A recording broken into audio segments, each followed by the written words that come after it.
Pourquoi on a dit que ce jour est important? Car dans ce jour-là, un Nabi sallallahu alayhi wa sallam va prononcer des paroles qu'on va voir plus tard.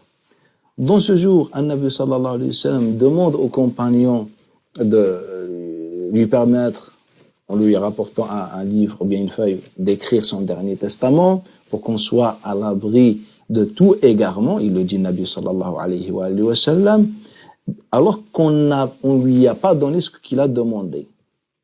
Pour certains, comme Omar al-Khattab, a préféré laisser le Nabi sallallahu alayhi wa sallam se reposer. Certains d'autres, ils n'ont pas compris car ils étaient loin, le Nabi sallallahu alayhi wa sallam parlait doucement.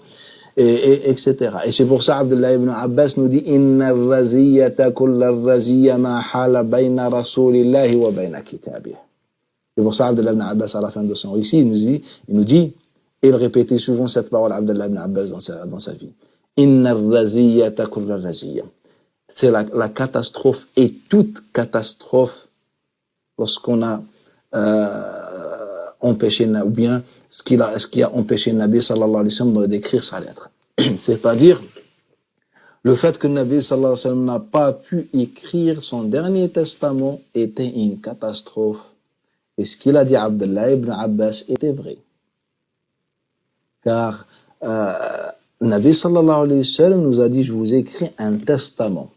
Et ce testament, quelle est l'utilité de ce testament? Il le dit le Nabi sallallahu alayhi wa sallam. Comme ça, vous êtes à l'abri de tout égarement. C'est pour ça Abdullah ibn Abbas a compris. Mais c'est Allah Ta'ala qui a voulu cela. C'est Allah Ta'ala qui a voulu cela. Et c'est pour ça, Nabi sallallahu comme on avait déjà dit, il nous a dit, préparez-vous pour les fitan. Et ça, c'est le début des fitan. Le début des fitan.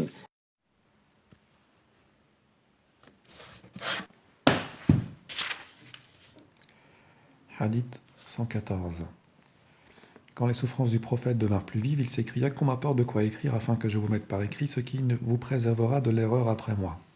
Donc effectivement, c'est ce qu'il a dit, effectivement. La douleur domine le prophète, dit alors Omar.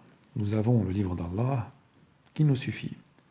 Les avis à ce moment furent partagés et la discussion devint bruyante. Retirez-vous, laissez-moi, reprit alors le prophète, il ne convient pas qu'on se dispute en ma présence. Puis Ibn Abbas sortit en disant, c'était mal, aussi mal que possible, de faire obstacle à l'envoyé de Dieu quand il désirait écrire.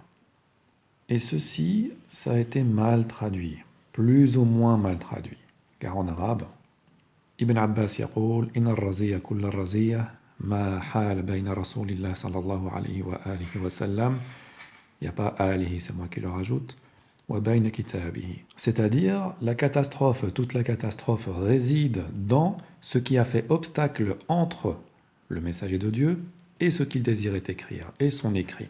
Et ceci, il le dit une première fois, il le dit très bien, il le traduit très bien. Écoutez. C'est la catastrophe et toute catastrophe lorsqu'on a empêché, ou bien ce qui a empêché le Nabi sallallahu alayhi wa sallam d'écrire sa lettre. Donc la catastrophe se trouve bien dans ce qui a empêché le prophète d'écrire, c'est-à-dire Omar ibn al-Khattab. Mais que dit-il ensuite?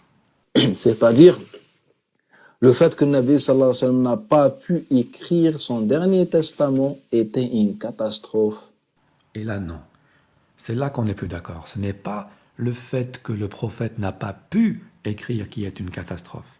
C'est qu'on ait empêché le prophète d'écrire qui est une catastrophe. C'est la raison qui a empêché le prophète d'écrire qui est une catastrophe. C'est ce que Ibn Abbas dit très bien dans la version arabe. En français, ce n'est pas aussi clair, mais en arabe, c'est très clair. C'est-à-dire, Omar ibn al-Khattab est à l'origine des fitan, de la fitna. D'après Islam ibn Ahmad, d'après Ibn Abbas, qui, il le dit très bien, a répété cette phrase tout au long de sa vie, d'après le Sahih d'Al-Bukhari, d'après tous les récits qui sont similaires à celui-ci qui se trouve dans ce même ouvrage et dans d'autres ouvrages, d'après le Coran, d'après. De deux choses l'une. Soit nous croyons en ces livres et nous assumons et nous estimons que Omar ibn al-Khattab fut effectivement à l'origine de la fitna, une des fitnas, car il ne s'agit là que d'une parmi les autres désobéissances dont Omar a bien pu faire preuve. Soit nous ne croyons pas à ces livres, et nous les jetons, et nous allons à la recherche d'une autre religion.